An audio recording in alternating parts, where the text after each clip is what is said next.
Good day everyone and welcome back to Clean Cut EDC. Today we are talking about the Kizer original Redstone. Yes, and I'm really digging this knife, right? I got this knife specifically to test out the Richlite. I haven't had Richlite knives in the past, and this is my very first Richlite knife and also the first Richlite knife on the channel. So, very interesting material. It is basically a type of micarta as far as I know, right? So I'm open to correction, definitely. But it's basically a type of micarta that is based on paper. So it's compressed paper laid over one another and then bound with resin and then finished off, yeah, with probably like sandpaper and stuff. So yes, you get a pretty solid and durable scale at the end of the day. I mean, yeah, you guys know, how durable paper can be if you actually stack a few on them, make them wet, lay another one, make it wet, lay another one, now combine that with resin. That's a pretty solid scale. So yeah, not really much flex in this knife, pretty damn solid, gotta say, and I think fairly durable. I've had this knife now for a couple of weeks, and I've actually used it quite a bit, and I've dropped it quite a bit because it is on the smaller side and I'm not really used to that. And it's held up great. It doesn't even pick up any scratches on the scales itself. The blade has quite a few scratches on it, but yeah, it's terrific. I really enjoy the Richlite. One thing I don't like, and I'm not sure 100% if that is to do with Kizer or if it's to do with the Richlite, is that it doesn't have full liners, or this specific knife doesn't have full liners, right? It's got a plate, inset plate system there. Can you guys see that? I don't think you will be able. There we go. So it's got a plate that is inset into the Richlite scales, and at the end of the day, then the blade basically runs on that, and everything that's steel works around that. But the rest of the scales are just plain Richlite, and I think that they have probably sacrificed a little bit of durability at the end of the day to increase how pocket friendly this knife is, right? The weight friendly aspect of this knife. Now, I'm not sure if the Redstone version is a limited edition. Maybe you guys can tell me in the comment section, but it does have a number on it, number 541. So maybe there was like 1,000 made or something. That this is a limited edition original, Kizer original. I'm not sure, and I honestly don't really care. This is a user, and I've been using it especially for biltong. That full flat grind on this drop point style blade is fantastic when it comes to biltong, right? Now, it didn't come as sharp as I'm used to. let me just show you guys. So I've actually, right before this video, I did actually touch up the edge, so it might be a little bit better now. But yeah, I don't know, it gets hauled up a little bit, yeah, so you guys can see there. So I'm used to pickled steel knives, and pickled steel knives are hell sharp, right? This knife, Dakal, is my most used knife for 2023, and I haven't sharpened it once. I've stropped it like four times, but I haven't sharpened it once. It's 14C28N. Check out this thing, right? Never sharpened it, not once, right? And it's still butter. It's still buttery, razor freaking sharp. So you guys can see, I mean, that's the quality I'm used to out of the box. Here we have the pickled steel tanter. Just eats the paper, man. Also never been sharpened, straight factory edge, and used. So yeah, not that impressed with the out of the box sharpness. So I'm just touching it up a little bit on my micro workshop little field sharpener, and this thing is fantastic. Honestly, if you've got like a few bucks and you just want something that can touch up your knife a little bit, this thing makes a world of a difference. Ceramic rod and a diamond rod.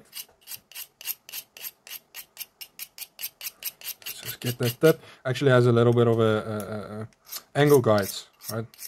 So you place your knife against it, run it over the diamond rod, against it, run it over the diamond rod, finish it on the ceramic scales. Now this is probably not the same angle as the factory edge, but it should should at least make some difference. Okay, let's test it out. Let's see. Definitely a lot better. Yeah, that's for sure. Yes. So that thing works great. Highly recommend this workshop. I think it's called the Micro Sharpener. Also comes with a little knife maintenance tool. So yeah, it's a very nice little piece of kit. Okay, let's talk about this blade. It is 154 cm. 154 cm is a good steel. It's fairly comparable to 14C28N, in my opinion. I think it's just not as rust resistant, but it is maybe a little bit better when it comes to edge retention. So yeah, that should be good. It has a fairly thick stock, about 3mm, thin behind the edge, full flat grind. So it is a little slicey machine, and I've tested it out on biltong, which is like a dried meat, which can be sometimes a little bit difficult to cut because we eat it like that, right? So yeah, you do need the perfect slicey little knife for your biltong, and this one does not disappoint at all. Button lock, locking system, deploys with thumb studs. Deployment is lightning fast. Yes, reverse flick very easily.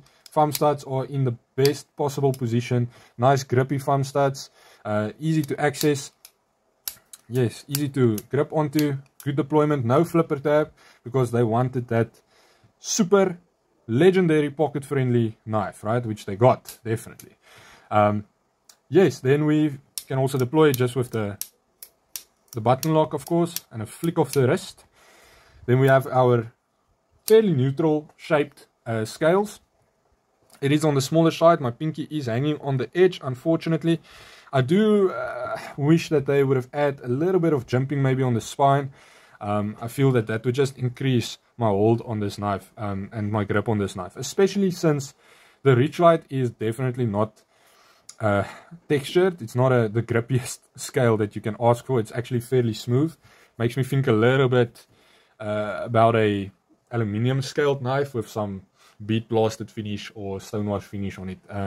Yes, so there's a bit of traction, but it's not great, right? It's not like other type of micarta, like a canvas or a linen micarta. It's a little bit on the smoother side, in my opinion. Yeah, so I would have liked some jumping, just something that I could use for a bit more control and traction. But it's not the end of the world. You're anyway not going to use this for like a super intense cutting tasks, right? This is going to be, for me, this is going to be more of a backup knife or something that I would take along if I am like 85% sure that I won't be needing a knife, right? Just to have a knife on me, open packages, maybe cut the box, cut some biltong, some food prep, yeah, that sort of thing. But nothing too intense, you know. I also won't be going around cutting cable ties and wires with this knife, that's for sure. But very, very comfortable. In pocket, it disappears. It basically feels like I don't have a knife on me at all, especially with the weight. It is nice and stable, sturdy build, good size stopping pin, as you guys can maybe see there. The light is not working with me today. We have some load shedding, so I'm just trying to do the best I can under our government. And then we have a deep carry pocket clip. A short, nice and short pocket clip. Really enjoy it. Sits in the pocket great. It's nice and stiff, as you guys can see there. I can't almost lift it with my finger, but goes over the clothing easily. Sits firmly in pocket. 2 screws, inset pocket clip. Only right hand side tip up, which is okay with me because I really like the look, the clean look on this side, with the pattern of that of the paper. And I feel that a cutout would have spoiled that, so it's fine for me. But yeah, I understand that, you know, for lefties, a button lock can be a very nice knife to have, because it is easy to deploy also. So yeah, so lefties are missing out a little bit on this guy. However, this thing is locked in place, right? When it is closed, it is, and that is something I have to say about all Kizer knives. If they are closed, they are closed. If they are open, they are open. The tolerances are solid. The detent walls are always solid on the Kizer knives. I would have no fear carrying this knife in my left hand side pocket I would have no fear that this blade will accidentally open. I mean, I really have to dig in and use pressure to open this knife. This thing won't open by accident. There's absolutely no way. So yeah, gotta say that about all Kizer knives. I've never had a Kizer knife that didn't have a good detent, that didn't lock in place when it was closed firmly, right? Never had a loose blade, never had rock in my Kizer knives, like or blade play, you know, side to side, up and down. Even this little knife is perfect in that regard. So yeah, just fantastic. Love this little guy. Definitely will be using it a lot more in the future. Yes, it's a very nice little knife. Awesome knife. Enjoy it, especially as a backup knife. Perfect jacket knife. Can take this little guy to work, no problem. It will get the job done for urban EDC basic tasks. Won't really use it for maintenance tasks. Won't really use it for anything other than opening packages, cutting up food, and yeah, that's about it. Maybe cutting some line and not steel wire, but some line maybe, or rope. That will be okay. Yes, but I love it. It's a cool little knife. Definitely check it out. It's not something that I would necessarily recommend. I feel that for the price you can definitely get something better. But if you want a lightweight knife, if you like the Richlite look, if you like Kizers, if you like good action, if you like a button lock, then this is definitely a knife to consider. Yes, it's a good knife. Okay guys, have a good day, have a fantastic day, and remember that no knife means no life.